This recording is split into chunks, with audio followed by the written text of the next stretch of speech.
जय श्री कृष्णा।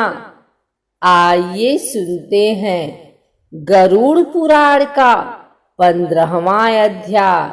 गरुड़ जी ने कहा, धर्मात्मा व्यक्ति स्वर्ग के भोगों को भोगकर पुनः निर्मल कुल में उत्पन्न होता है।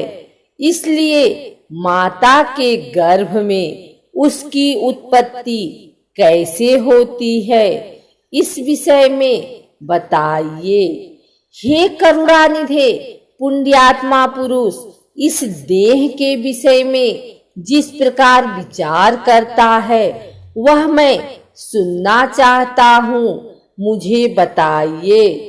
श्री भगवान ने कहा, हे ताच्छर्य, तुमने ठीक पूछा है। मैं तुम्हें परम गोपनीय बात बताता हूँ, जिसे जान लेने मात्र से मनुष्य सर्वज्ञ हो जाता है।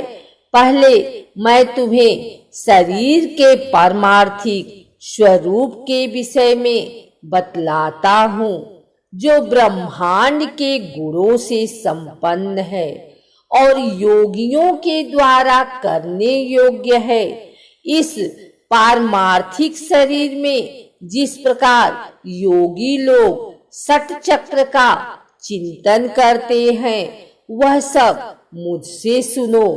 पुण्यात्मा जीव पवित्र आचरण करने वाले लक्ष्मी संपन्न गृहस्थों के घर में जैसे उत्पन्न होता है और उसके पिता तथा माता के विधान एवं नियम जिस प्रकार के होते हैं, उनके विषय में तुमसे कहता हूँ। स्त्रियों के ऋतु काल में 4 दिन तक उनका त्याग कर देना चाहिए, अर्थात उनसे दूर रहना चाहिए।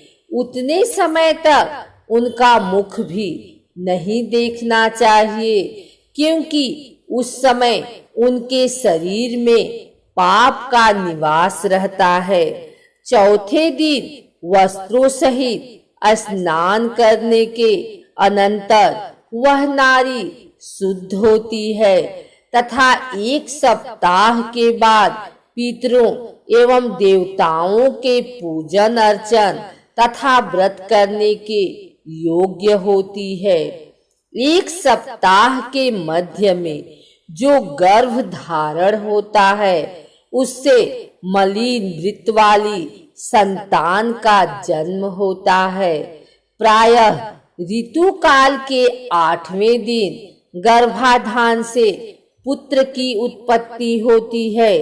ऋतु काल के अनंतर युग्मसम रात्रियों में गर्भाधान होने से पुत्र और अयुग्म विषम रात्रियों में गर्भाधान से कन्या की उत्पत्ति होती है। इसलिए पूर्व की 7 रात्रियों को छोड़कर युग्म की रात्रियों में ही समागम करना चाहिए। स्त्रियों के रजो दर्शन से सामान्यतः 16 रात्रियों तक ऋतुकाल बताया गया है। 14वीं रात्रि को गर्भाधान होने पर गुणवान, भाग्यवान और धार्मिक पुत्र की उत्पत्ति होती है। प्राकृतिक जीवों, सामान्य मनुष्यों को गर्भाधान के निमित्त उस रात्रि में गर्भाधान का अवसर प्राप्त नहीं होता। 5वें दिन स्त्री को मधुर भोजन करना चाहिए। कड़ुआ, खारा, तीखा तथा उष्ण भोजन से दूर रहना चाहिए। तब स्त्री का वह क्षेत्र गर्भाशय औषधि का पात्र हो जाता है और उसमें संस्थापित बीज अमृत की तरह सुरक्षित रहता है। उस औषधि क्षेत्र में बीजों पर गर्भाधान करने वाला स्वामी अच्छे फल को प्राप्त करता है। तांबूल खाकर, पुष्प और श्रीखंड से युक्त होकर तथा पवित्र वस्त्र धारण करके मन में धार्मिक भावों को रखकर पुरुष को सुंदर सैया पर शवास करना चाहिए। गर्भाधान के समय पुरुष की मनोवृत्ति जिस प्रकार की होती है, उसी प्रकार के स्वभाव वाला जीव गर्भ में प्रविष्ट होता है। बीज का स्वरूप धारण करके चैतन्यास पुरुष के शुक्र में स्थित रहता है। पुरुष की काम वासना, चित्त वृत्ति तथा शुक्र जब एकत्व को प्राप्त होते हैं, तब स्त्री के गर्भाशय में पुरुष द्रवित होता है। स्त्री के गर्भाशय में शुक्र और शोणित के संयोग से पिंड की उत्पत्ति होती है। गर्भ में आने वाला सुकृति पुत्र पिता माता को परम आनंद देने वाला होता है और उसके पुष्पवन आदि समस्त संस्कार किए जाते हैं। पुण्यात्मा पुरुष ग्रहों की उच्च स्थिति में जन्म प्राप्त करता है। ऐसे पुत्र की उत्पत्ति के समय ब्राह्मण बहुत सारा धन प्राप्त करते हैं। वह पुत्र विद्या और विनय से संपन्न होकर पिता के घर में बढ़ता है और सत्पुरुषों के संसर्ग में सभी शास्त्रों में पांडित्य संपन्न हो जाता है। वह तरुणावस्था में दिव्य अंगना आदि का योग प्राप्त करता है और दानशील तथा धनी होता है। पूर्व में किए हुए तपस्या, तीर्थ, सेवन आदि महापुण्यों के फल का उदय होने पर वह नित्य आत्मा और अनात्मा अर्थात परमात्मा और उसमें भिन्न पदार्थों के विषय में विचार करने लगता है, जिससे उसे यह बोध होता है कि सांसारिक मनुष्य भ्रमवश रस्सी में सर्प के आरोप की भांति वस्तु अर्थात सच्चिदानंद ब्रह्मा में अवस्तु अर्थात अज्ञान आदि जगत प्रपंच का अध्यारोप करता है। तब अपवाद अर्थात मिथ्या ज्ञान या भ्रम ज्ञान के निराकरण से रस्सी में सर्प की भ्रांति के निराकरण पूर्वक रस्सी की वास्तविकता के ज्ञान के समान ब्रह्म रूपी सत्य वस्तु में अज्ञान आदि जगत प्रपंच की मिथ्या प्रतीत के दूर हो जाने पर और ब्रह्म रूप सत्य वस्तु का सम्यक ज्ञान हो जाने पर वह उसी सच्चिदानंद ब्रह्मा का चिंतन करने लगता है। संसारिक पदार्थ रूप असत या अनात्म पदार्थों से अन्वित या संबंध होने वाले इस ब्रह्मा के संग रहित शुद्ध स्वरूप के सम्यक बोध के लिए मैं तुम्हें इसके साथ अन्वित या संबंध प्रतीत होने वाली पृथ्वी आदि अनात्म वर्ग के अर्थात पंचभूतों आदि के गुणों को बतलाता हूँ। पृथ्वी, जल, अग्नि, वायु तथा आकाश ये 5 स्थूल भूत कहे जाते हैं। यह शरीर इन्हीं 5 भूतों से बनता है, इसलिए 5 भौतिक कहलाता है। हे खगेश्वर, त्वचा, हड्डियां, नाड़ियां, रोम तथा मांस ये 5 भूमि के गुण हैं। यह मैंने तुम्हें बतलाया है। लार, मूत्र, वीर्य, मज्जा तथा 5वां रक्त ये 5 जल के गुण कहे गए हैं। अब तेज के गुणों को सुनो। हे ताच्छर्य, योगियों के द्वारा सर्वत्र क्षुधा, तृषा, आलस्य, निद्रा और कांति ये 5 गुण तेज के कहे गए हैं सिकुड़ना, दौड़ना, लांघना, फैलाना तथा चेष्टा करना। ये 5 गुण वायु के कहे गए हैं घोष, सब, छिद्र, गांभीर्य, श्रवण और सर्वसंश्रय समस्त तत्वों को आश्रय प्रदान करना। ये 5 गुण तुम्हें प्रयत्न पूर्वक आकाश के जानने चाहिए। पूर्व जन्म के कर्मों से अधिवशित मन, बुद्धि, अहंकार और चित्त, यह अंतःकरण चतुष्टय कहा जाता है।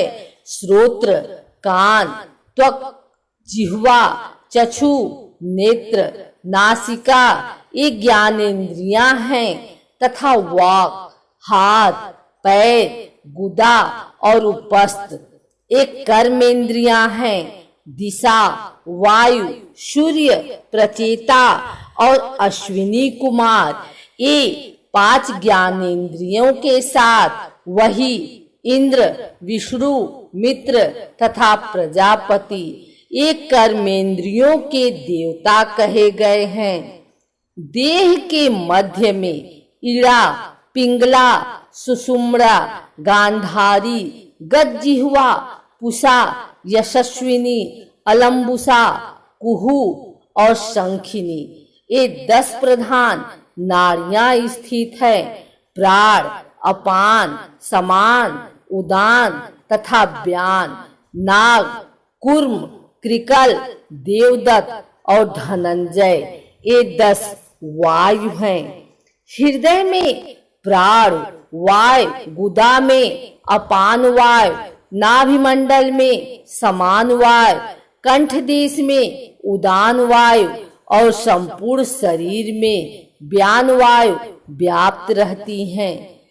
उद्गार, डकार या वमन नाग वायु हेतु जिसके द्वारा उन्मूलन होता है वह कूर्म वायु कहा जाता है।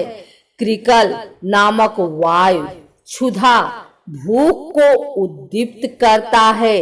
देवदत्त नामक वायु जम्भाई कराता है। सर्वव्यापी धनंजय वायु मृत्यु के पश्चात भी मृत शरीर को नहीं छोड़ता। ग्रास के रूप में खाया गया अन्न सभी प्राणियों के शरीर को पुष्ट करता है। उस पुष्टिकारक अन्न के सारांशभूत रस को व्यान नाम का वायु शरीर के सभी नाड़ियों में पहुंचाता है। उस वायु के द्वारा भुक्त आहार 2 भागों में विभक्त कर दिया जाता है। गुदा भाग में प्रविष्ट होकर सम्यक रूप से अन्न और जल को पृथक पृथक करके अग्नि के ऊपर जल और जल के ऊपर अन्न को करके अग्नि के नीचे वह प्राण वायु स्वतः स्थित होकर उस अग्नि को धीरे धीरे धौकता है। उसके द्वारा धौके जाने पर अग्नि कीटमल और रस को पृथक पृथक कर देता है। तब वह व्यान वायु उस रस को संपूर्ण शरीर में पहुंचाता है। शरीर से पृथक किया गया कीटमल शरीर के कर्ण, नासिका आदि 12 छिद्रों से बाहर निकलता है। कान, आँख, नासिका, जिह्वा, नख, गुदा, गुप्तांग तथा सिराएं और समस्त शरीर में स्थित छिद्र एवं लोम ये 12 मल के निवास स्थान हैं। जैसे सूर्य से प्रकाश प्राप्त करके प्राणी अपने अपने कर्मों में प्रवृत्त होते हैं, उसी प्रकार चैतन्यास से सत्ता प्राप्त करके ये सभी वायु अपने अपने कर्म में प्रवृत्त होते हैं। हे खग, अब नर देह के 2 रूपों के विषय में सुनो। एक व्यवहारिक तथा दूसरा पारमार्थिक है।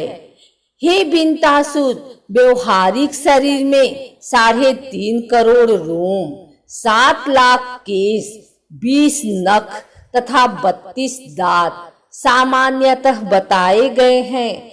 इस शरीर में 1000 पल मांस, 100 पल रक्त, 10 पल मेदा, 70 पल त्वचा, 12 पल मज्जा और 3 पल महारक्त होता है।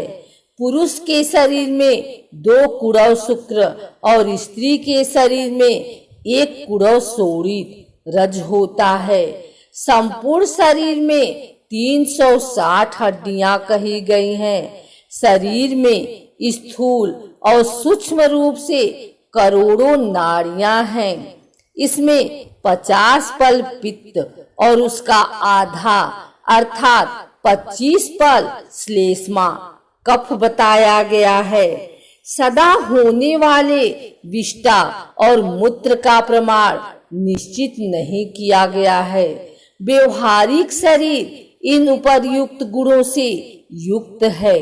पारमार्थिक शरीर में सभी 14 भुवन, सभी पर्वत, सभी द्वीप एवं सभी सागर तथा सूर्य आदि ग्रह सूक्ष्म रूप से विद्यमान रहते हैं। पारमार्थिक शरीर में मूलाधार आदि 6 चक्र होते हैं।